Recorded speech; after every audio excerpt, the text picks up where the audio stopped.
Rumah yang tak pernah jadi pulang. Versi panjang.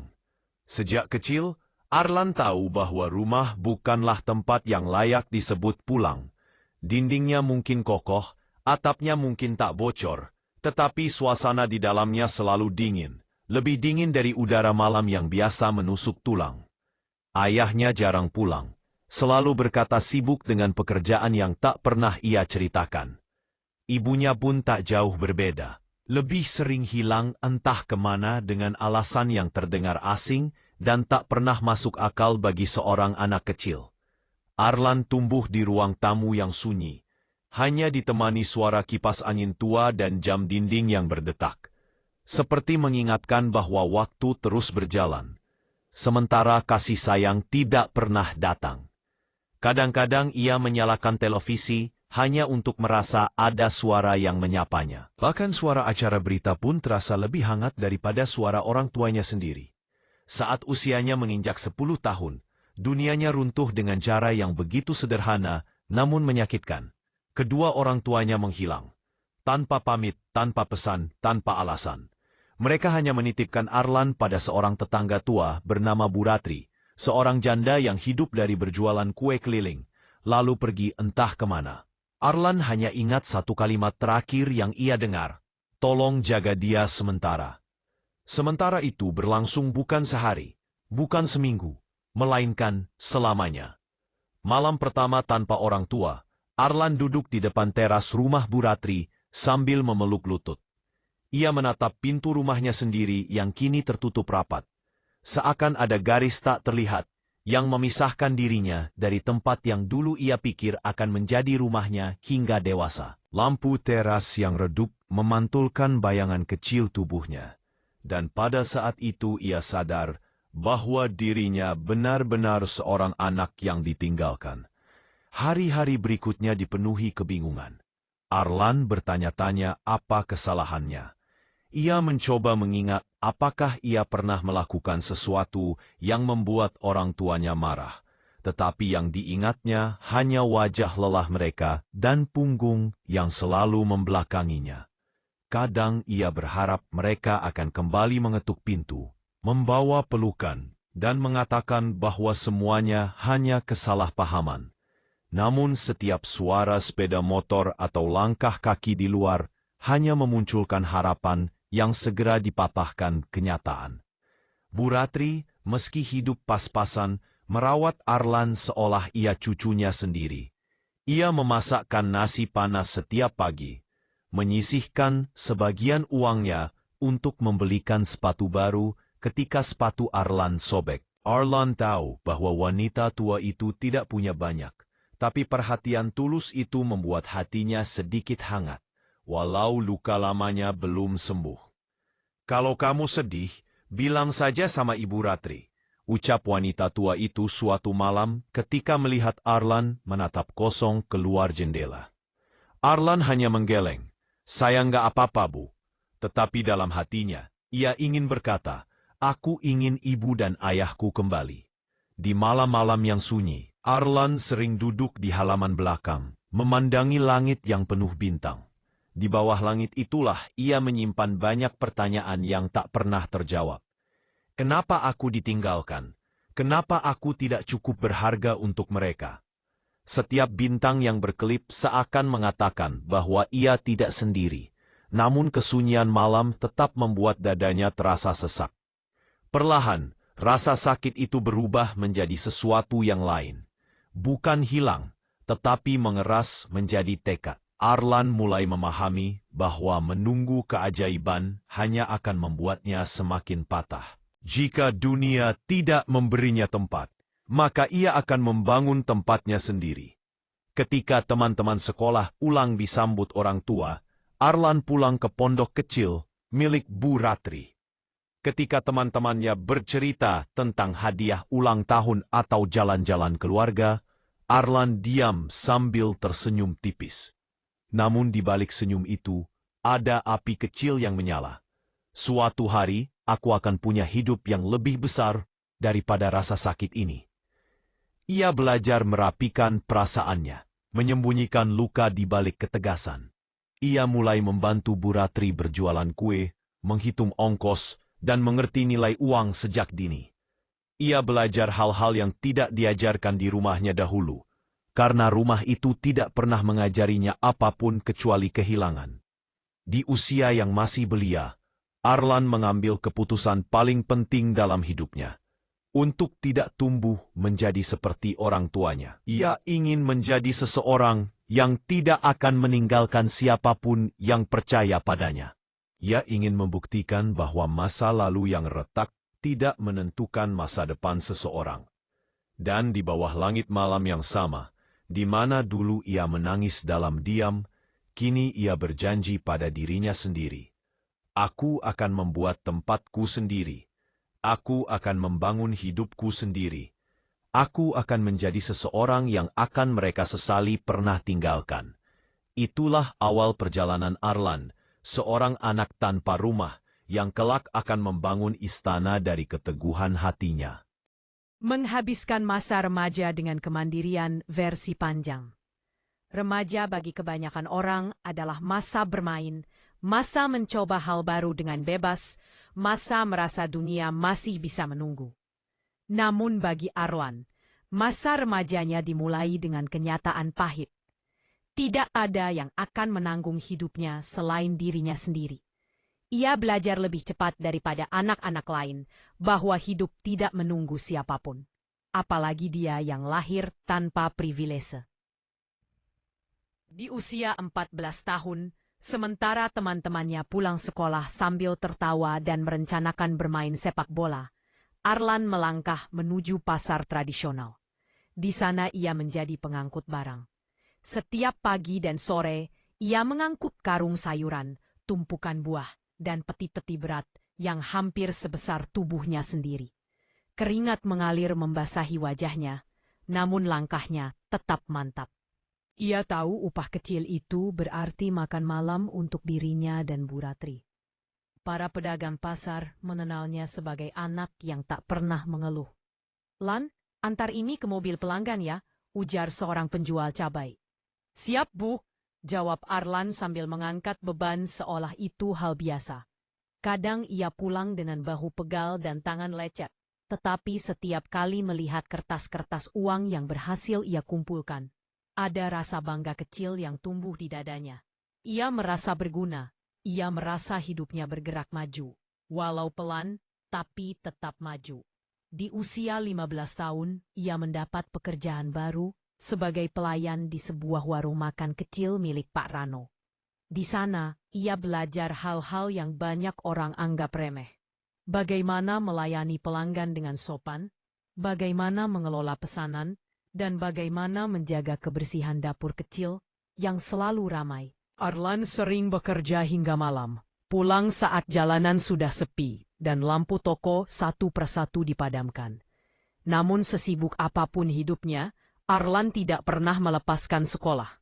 Ia sadar pendidikan adalah satu-satunya pintu keluar yang benar-benar dapat mengubah hidupnya. Untuk membayar SPP, ia menyisihkan sebagian besar upahnya. Terkadang ia harus menahan diri untuk tidak membeli hal-hal kecil yang ia inginkan, seperti sepatu baru atau makanan ringan. Tetapi Arlan tidak pernah menyesal. Baginya, pengorbanan adalah bagian dari perjuangan. Di tengah kerasnya kehidupan sehari-hari, Arlan menemukan tempat pelarian yang membuat pikirannya hidup. Perpustakaan kota. Setiap minggu pagi, atau setelah pulang bekerja, ia duduk di sudut ruangan yang sunyi, membuka buku-buku bisnis bekas yang sudah lusuh sampulnya. Ia membaca kisah tokoh-tokoh dunia yang memulai hidup dari bawah, membaca tentang manajemen, pemasaran, keuangan, dan kisah inspiratif lainnya. Kadang-kadang, Bu Ratri memandang Arlan malu-malu saat ia pulang membawa buku tebal. "Kamu beneran suka baca yang begituan?" tanya Bu Ratri sambil tersenyum. Arlan mengangguk. "Aku mau ngerti bagaimana orang dari nol bisa sukses, Bu." Dari buku-buku itu, ia memahami sesuatu yang mengubah cara pandangnya terhadap hidup. Keberhasilan bukan ditentukan oleh siapa orang tuamu, tetapi oleh siapa dirimu ketika memutuskan untuk bangkit. Kalimat itu pertama kali ia baca di buku kecil tentang entrepreneur muda. Dan sejak hari itu, ia menuliskannya di selembar kertas yang ia tempel di dinding kamarnya. Malam-malamnya sering dihabiskan untuk memikirkan masa depan. Ia membayangkan punya usaha sendiri, punya kantor, punya tim yang ia pimpin. Ia tidak bermimpi menjadi kaya untuk pamer. Ia hanya ingin punya hidup yang tidak lagi dipenuhi rasa takut dan kekurangan. Meski hidupnya keras, Arlan tidak pernah kehilangan harapan. Setiap hari ia bangun dengan tekad yang sama. Aku harus lebih kuat daripada nasibku. Ketika tubuhnya lelah, ia mengingat masa kecilnya yang penuh duka, lalu berkata pada dirinya sendiri bahwa ia sudah terlalu jauh untuk menyerah. Lingkaran kemiskinan sering dianggap seperti jerat yang sulit dilepaskan, tetapi Arlan mulai percaya bahwa jerat itu bisa diputus, asal ia berani bermimpi lebih besar. Bahkan ketika teman-temannya mencibir mimpinya, ia tidak goyah. "Lan, kamu serius mau punya usaha sendiri? Kita hidup miskin tahu," kata seorang temannya suatu hari. Arlan hanya tersenyum. Justru itu alasannya. Di balik senyum itu, ada keyakinan yang tumbuh perlahan, seperti bunga liar yang menembus tanah keras. Ia tahu hidup belum berpihak padanya. Ia tahu jalannya masih panjang dan penuh batu. Tetapi ia juga tahu satu hal yang membuat ia bertahan. Suatu hari, ia akan keluar dari lingkaran kemiskinan ini. Suatu hari, ia akan membuktikan bahwa remaja tanpa apa-apa pun bisa membangun sesuatu yang luar biasa. Dan hari itu, ia percaya sedang menunggunya di ujung kerja kerasnya. Naik ke panggung besar, versi panjang. Di usia 26 tahun, ketika banyak orang seusianya masih mencari arah hidup, Arlan justru melangkah dengan keyakinan yang jarang dimiliki oleh seseorang yang berasal dari masa kecil penuh luka. Dari usaha kecil-kecilan pengiriman barang yang ia jalankan sendirian dengan motor tua, Arlan akhirnya mengambil langkah besar. Ia mendirikan perusahaan logistiknya sendiri dan menamainya Arlan Move Express. Nama itu sederhana, tetapi penuh makna, seolah mencerminkan dirinya yang selalu terus bergerak, tidak peduli seberapa berat langkahnya. Pada awalnya, perusahaan itu tidak lebih dari sebuah ruangan kecil dengan meja kayu bekas, 2 kursi, dan papan tulis yang ia gantung dengan paku seadanya. Di papan tulis itu, ia menuliskan visi besarnya, melayani dengan kecepatan, menjalankan dengan kejujuran.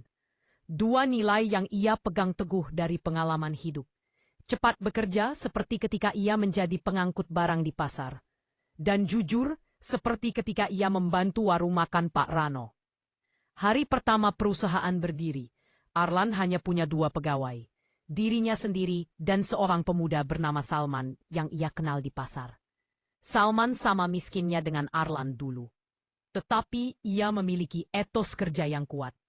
Arlan percaya, bisnis bukan hanya tentang modal, tetapi tentang manusia yang mau berjuang bersama. Awalnya, pesanan hanya beberapa per hari. Ia mengantarkan paket dengan sepeda motor bekas, seringkali hujan-hujanan dan terkena panas matahari. Namun setiap paket yang diantarkan dengan aman, setiap pelanggan yang tersenyum puas, menjadi bahan bakar semangatnya. Lambat laun pelanggan mulai meningkat. Warung-warung kecil, toko online rumahan, hingga penjual pakaian daring mulai mempercayakan pengiriman kepada Arlan Move Express. Reputasi mereka tumbuh cepat. Tepat waktu, aman, tanpa ribut. Di dunia bisnis logistik, reputasi adalah segalanya. Suatu hari, seorang pengusaha menengah yang mengelola toko online besar menghubungi Arlan. "Aku lihat layananmu cepat, dan orang-orang banyak merekomendasikan. Kamu mau kerjasama dalam skala besar?" Arlan tertegun sejenak.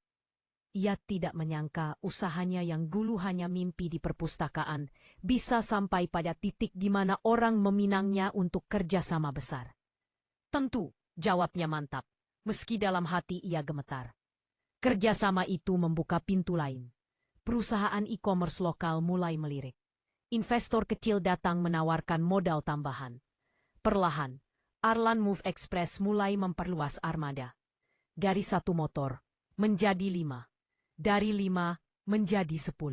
Kemudian datang mobil pickup, lalu truk kecil, dan akhirnya truk kontainer.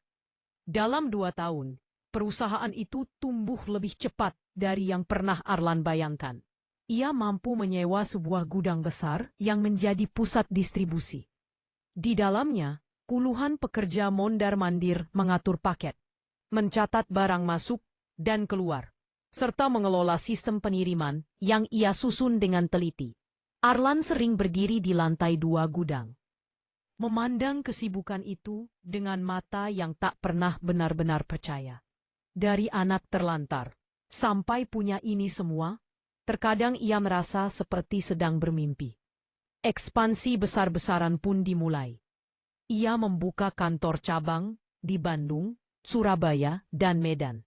Setiap kota dipilih dengan pertimbangan matang berdasarkan jalur distribusi terbesar yang ia pelajari dari data-data yang ia kumpulkan selama bertahun-tahun. Pelanggan besar mulai masuk. Brand pakaian terkenal, toko elektronik raksasa, hingga perusahaan makanan instan yang membutuhkan pengiriman cepat. Kontrak demi kontrak datang, menambah nilai aset perusahaan hingga mencapai miliaran rupiah. Sebuah pencapaian yang bahkan tidak pernah ia bayangkan saat bekerja mengangkat peti-peti sayuran di pasar dulu. Namun bagi Arlan, angka bukanlah puncak kebahagiaan. Ia tidak lupa bahwa ia memulai segalanya dari luka, dari tidak dianggap, dari rasa diabaikan.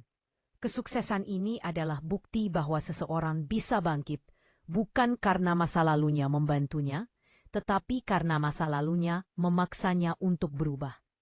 Suatu malam, ketika perusahaan merayakan pencapaian memiliki 50 kendaraan operasional, Arlan berdiri di depan seluruh karyawannya. Mereka bersorak, bangga, dan menyebut namanya dengan kagum. Arlan mengangkat mikrofon lalu berkata dengan suara tenang namun bergetar. Kita berdiri di sini bukan karena kita lahir beruntung. Kita berdiri di sini karena kita memilih untuk tidak menyerah. Suasana hening sejenak, lalu berubah menjadi tepuk tangan panjang.